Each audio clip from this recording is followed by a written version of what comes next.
창세기 39장 2절에서 3절까지만 봅니다. 여호와께서 요셉과 함께 하심으로 그가 형통한 자가 되어 그의 주인 애굽 사람의 집에 있으니 그의 주인이 여호와께서 그와 함께 하심을 보며 또 여호와께서 그의 범사에 형통하게 하심을 보았더라. 아멘. 오늘 새벽 기도는 강단 말씀 정리하는 시간으로 인도받도록 하겠습니다. 절대 전도망대 8번째 요셉의 누린 그리스도라는 제목으로 어제 말씀을 확인했습니다. 우리가 우리 자신에 대해서 나에 대해서 정확히 본 적이 있어야 됩니다. 나는 나에 대해서 정확히 알고 있다고 사람들이 말을 하지만 실제로 창세기 3장 속에 나를 못 봤기 때문에 정확히 알고 있다고 할 수가 없습니다. 사람들은 자기를 가장 잘 자기가 안다고 생각을 하지만 자기도 자기를 잘 모를 때가 너무 많습니다. 성경은 인간을 하나님이 만드셨다. 그래서 하나님과 함께 하도록 만들어졌다. 그렇게 말을 하고 있는데 그 부분조차 놓치고 있습니다. 그러니 나를 정확히 알 수 있는 가장 근본 시작부터 놓치고 있는 그런 결과를 맞이하게 됩니다. 성경은 허물과 죄로 죽었다. 그래서 죄인이다. 그런데 거기로 끝나지 않고 영적으로 마귀한테 완전히 사로잡혔다. 그래서 마귀의 자녀됐다. 그렇게 우리 자신에 대해서 밝혀주고 있습니다. 하나님과 함께 해야지만 행복한 인간이 하나님을 떠나 자기 마음대로 살고 있으니 그 상태가 죽은 겁니다. 길을 찾지 못하는 자기가 주인 되어서 자기 중심을 벗어나지 못하는 흑암 속에 살게 되는 겁니다. 남한테 피해 안 주고 살았다 그러는데 나 중심으로 사는 것 자체가 그렇게 살아있는 존재 자체가 죄입니다. 하나님을 부정하고 사단에게 잡힐 수밖에 없는 겁니다. 교회 다니면 하나님 되는 줄 알았지만 아닙니다. 종교생활입니다. 예수님이 누구니도 제대로 몰랐고 하나님도 만나지 못했으니 마귀의 자녀일 수밖에 없게요. 그래서 창세기 3장에서 벗어나지 못한 나였던 겁니다. 이걸 정확히 봐야지 창세기 3장 15절 여자의 후손 창세기 3장 문제 해결자로 오신 그리스도가 필요하게 되고 붙잡히게 되어 있습니다. 내 문제가 창세기 3장 문제가 아닌데 그리스도가 왜 필요하겠어요? 내 문제가 창세기 3장 절대 불가능의 문제로 보인다면 그 속에서 내가 보인다면 절대 가능의 복음 그리스도가 내게 실제로 붙잡혀지는 겁니다. 요셉이 절대 망대로 서서 절대 여정을 갖고 절대 이정표를 세웠는데 어째서 절대 망대로 세워줄 수 있었냐면 이 속에서 자기를 발견했기 때문에 그렇습니다. 요셉은 창세기 3장 15절에 언약 성취 가문에 태어났습니다. 창세기 3장 15절에 주인공이 오셔야 되는데 왜 오셔야 되는지 그 부분부터 확실하게 붙잡았던 겁니다. 창세기 3장 문제가 터졌기 때문에 창세기 3장 15절 여자의 후손이 오셔야 돼. 그 이야기를 계속 듣고 전달받았던 겁니다. 그 전달받았던 가운데 요셉이 이거를 깨달았던 거예요.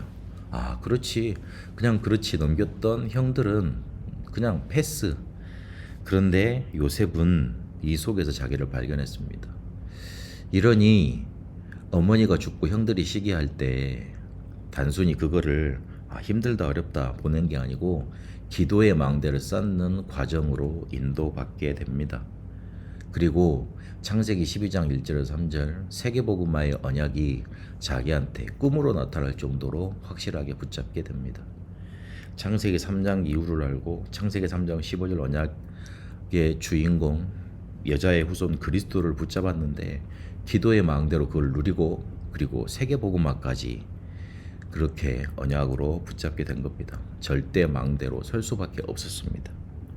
이러니 요셉이 갔던 모든 길이 언약 성취 속에서 갔던 절대 여정이 됐습니다.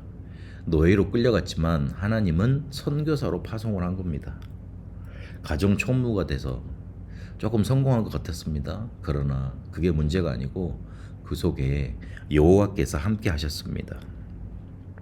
누명을 쓰고 감옥에 갔지만 그곳에서도 하나님은 똑같이 함께 하셨습니다.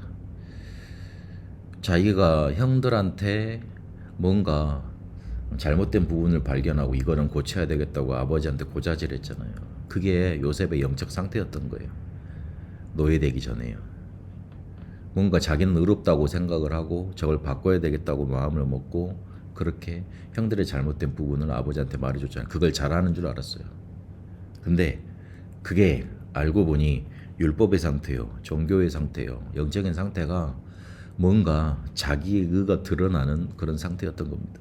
하나님은 그렇게 억울한 누명을 쓰게 만드시는 그런 과정을 통해서 요셉의 영적 상태를 바꾸시는 작업도 합니다.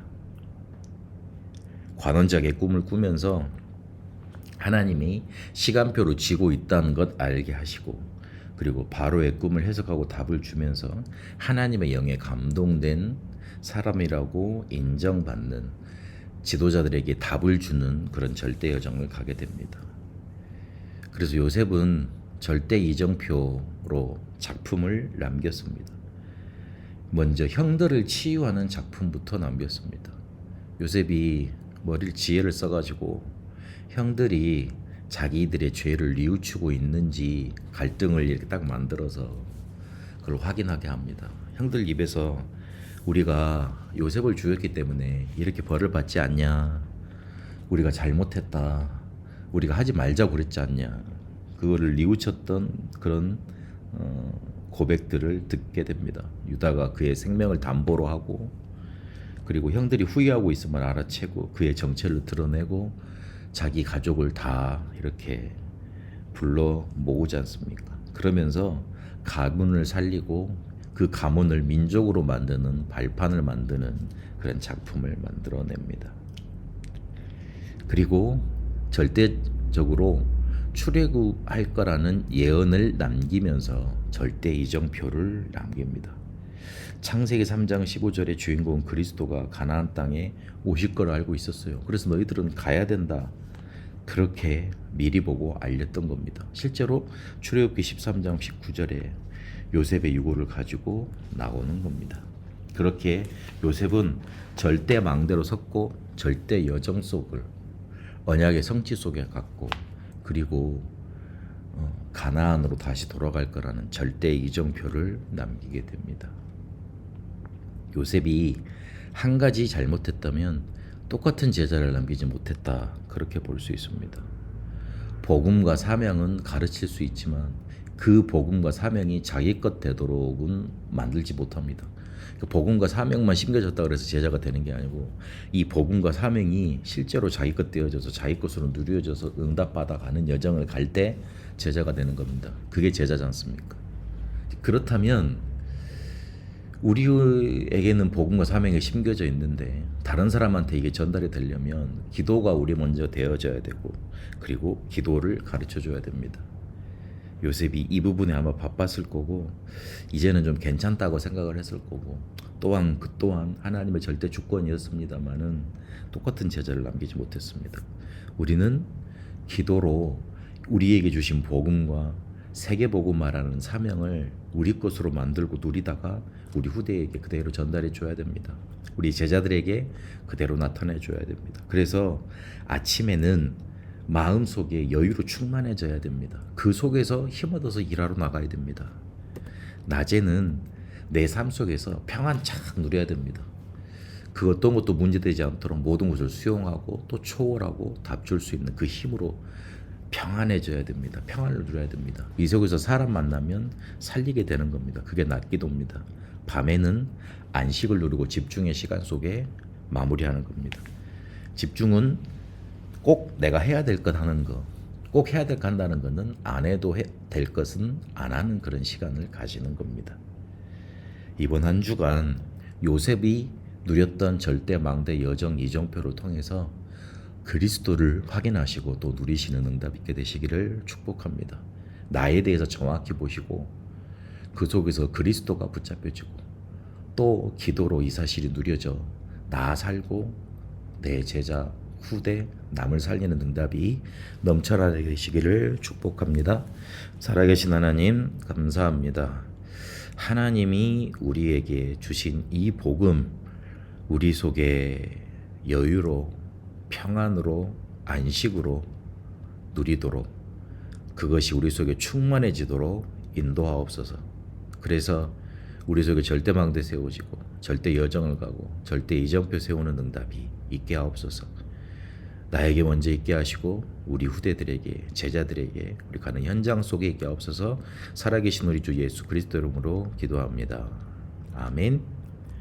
개인 기도로 인도받도록 하겠습니다.